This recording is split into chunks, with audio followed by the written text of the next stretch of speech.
بے حس ہو گئے ہیں، بالکل بے غیرت ہو گئے ہیں، کوئی حیا اور شرم ہی نہیں ہے. سارا معاشرہ اپنی تیری کے اندر ایسا لگا ہوا ہے کہ مجھے کیا کرنا.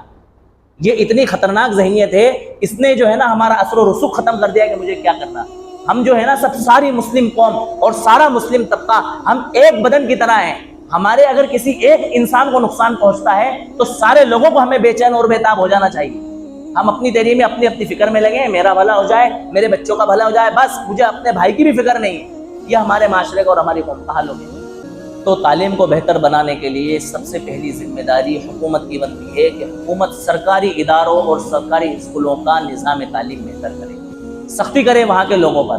میں تو کہتا ہوں اگر ہمارا کوئی پولیس کا عملہ کوئی غلطی کر دیتا ہے تو آپ اس کو جو ہے اس شعبے سے ہٹا دیتے ہیں، اس کو جو ہے آپ وہاں سے بے دخل کر دیتے ہیں. اگر آپ کا سرکاری ملازم جو کہ ٹیچر کی حیثیت میں ہے وہ صحیح تعلیم نہیں کر رہا ہے تو کیا ٹھیکیداری ہے کہ وہ زندگی بھر وہاں پر بیٹھ کر کے تنخواہ لے گا اور آپ عوام کے پیسے کو اس کو بانٹتے رہیں گے اور دیتے رہیں گے؟ آپ کیوں نہیں ہٹا دیتے ایسے لوگوں کو؟ ایسے اساتذہ جو پڑھائی کے اندر دلچسپی نہیں لیتے ہیں، لاپرواہی کرتے ہیں، غفلت کرتے ہیں، ایسا پرنسپل جو اسکول پر دھیان نہیں دیتا ہے، آپ ایسے پرنسپل کو ہٹا کیوں نہیں دیتے ہیں؟ ایسے اساتذہ کو کیوں نہیں ہٹا دیتے ہیں؟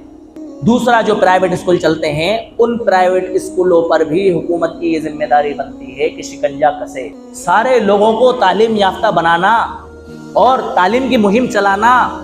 ارے آپ آنگن واڑی کے ذریعے ہر بچے کو ہر سال میں 2 مرتبہ کم سے کم پولیو کی دوا پلواتے ہیں، ایسی پابندی کے ساتھ پلواتے ہیں کہ کوئی گھر چھوٹنے نہیں پاتا ہے. آپ کے ووٹنگ کے ٹائم پر آپ کے آنگن واڑی کے لوگ اور سرکاری عملہ یہ جو ہے سارے ووٹ ڈالنے کے لیے جو پرچیاں ہوتی ہیں وہ گھروں پر دے کر کے آتے ہیں. تو آپ کا سرکاری عملہ ہر گھر جا کر کے تعلیم کی مہم کیوں نہیں چلاتا؟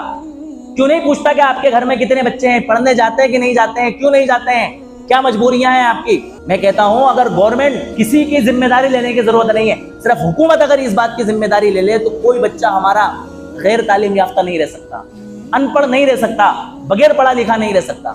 بس سمجھنے کی ضرورت یہ ہے کہ ہم کوشش کریں کہ اولاً تو ہمارے سرکاری اسکولوں کا نظام تعلیم بہتر ہو جائے، بچوں کو وہاں پہنچائیں اور ان کو سست اور کاہل نہ ہونے دیں. دوسرا، پرائیویٹ اسکولوں پر بھی شکنجہ کسیں.